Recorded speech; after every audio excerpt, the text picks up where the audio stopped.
How's it going?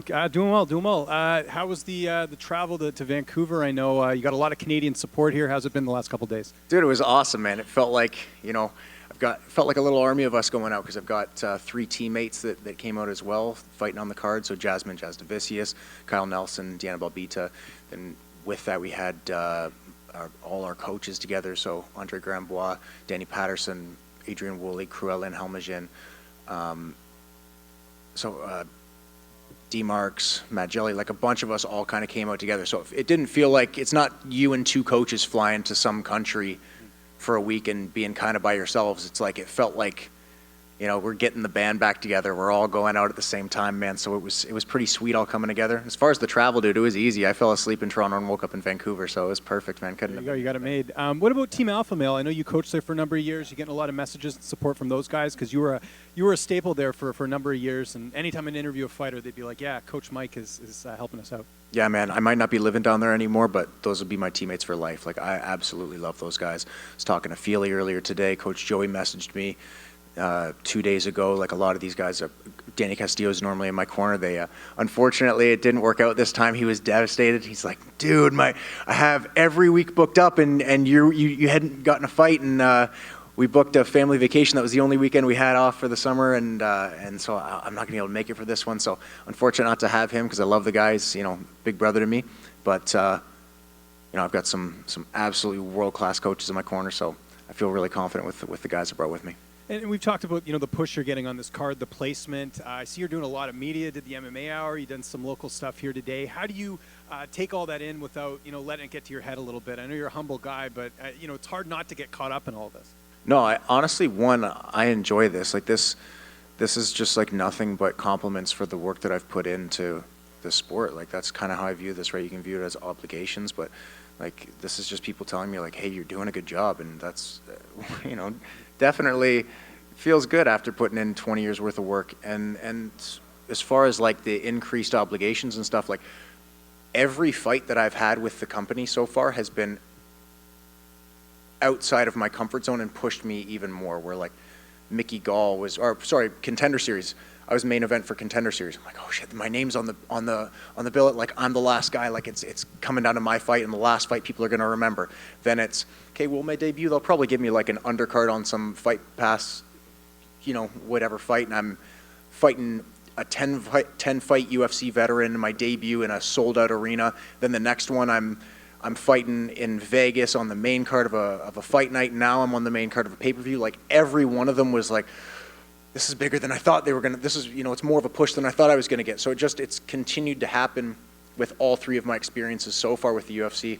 And so far I'm 3-0 with 3 first-round stoppages. So as far as the, like, is it too much? Certainly hasn't been so far, and I'm 100% sure it's not going to be this week. Yeah, my last question. I don't think anyone else asked any hockey stuff here because, I got to do my Canadian duty here. Did the Leafs make a mistake not making a better effort to keep Kyle Dubas, in your opinion?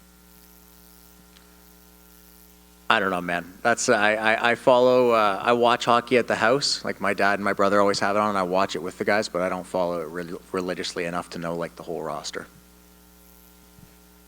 Mike, right here. I asked Jasmine this question. I mean, you both got on the mic after UFC 70 and called for the return to Canada. Were you surprised by the traction that got? Because it feels like, at least in part, this is why we're here. I'm just happy that we're back. Like, I had heard that night that they were planning on coming back already. I made Jazz and I got on the mic, and it was funny. I was looking forward to a short little break before the next camp, but I'm like, "Come back to Canada soon." We put down the mic, and a friend of mine with the UFC was like, "Hey, just so you know, they're coming back in June to Vancouver." So it was like right back into camp. I'm like, okay, I already had a date in mind. I'm like, well, I'm right back into training camp, no break again.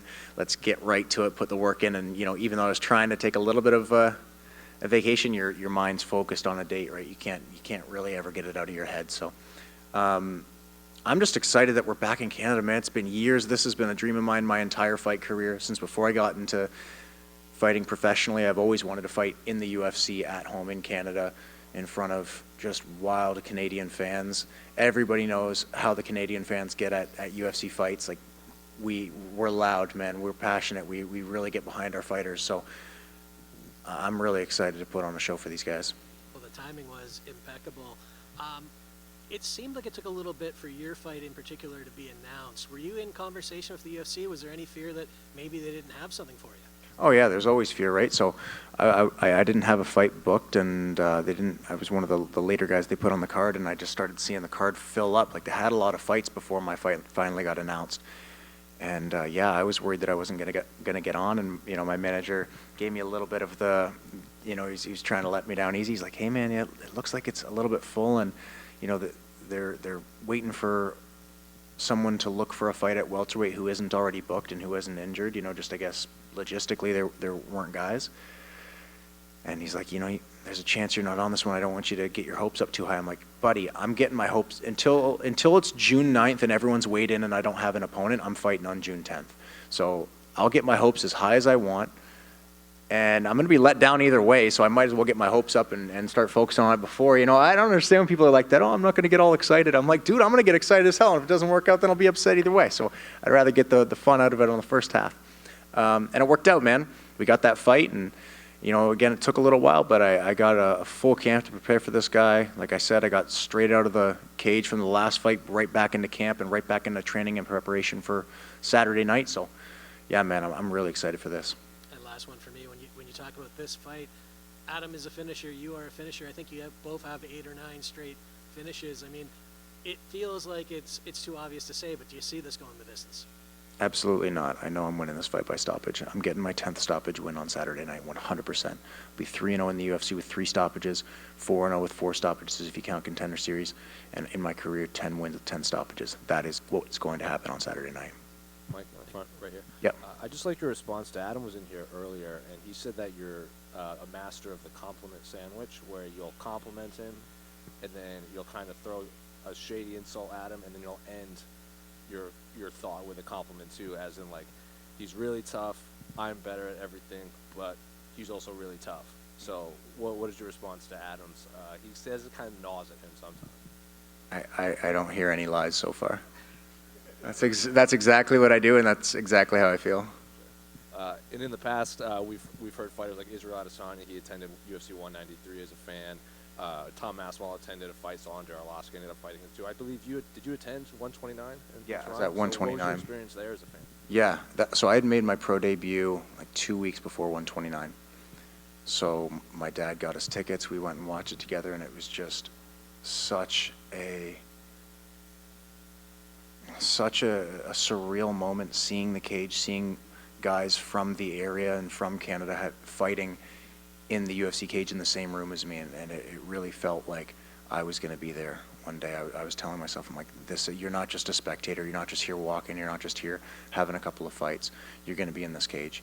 You're going to be on pay-per-view. You're going to be fighting in that cage in front of 20, 30,000 Canadian fans at some point. So I feel like it really was kind of almost manifested in a way, but yeah, it's cool to have heard guys like that. I heard the same thing about McGregor saying, being at the fights in Ireland and saying that he's going to be the main event someday, and it's pretty cool to be able to add myself to that list. What do you, right over here, Mike, what do you think it's going to be like when you walk through into the cage and you got Rogers Arena packed, those Canadian fans that you say are really passionate, them screaming, like, how do you envision that feeling, and what do you think about it? I put a lot of time into this, the feeling, visualizing what I think it's going to be like, what it's going to feel like, what it's going to sound like, what the air is going to feel like, what my skin's going to feel like. And the last few fights especially, like, once I get into the cage, that's when I just start feeling peace, man. That's when I feel calm. Feel like everybody in life falls victim to looking forward to things or not living in the present moment. And as much as martial arts keeps me centered and present in the moment, as far as like sparring and having to be focused on what's in front of you, I'm always relaying it toward my next fight or my next potential fight. And especially once you have a date in mind, like, everything is run through the lens of how is this going to work on June 10th.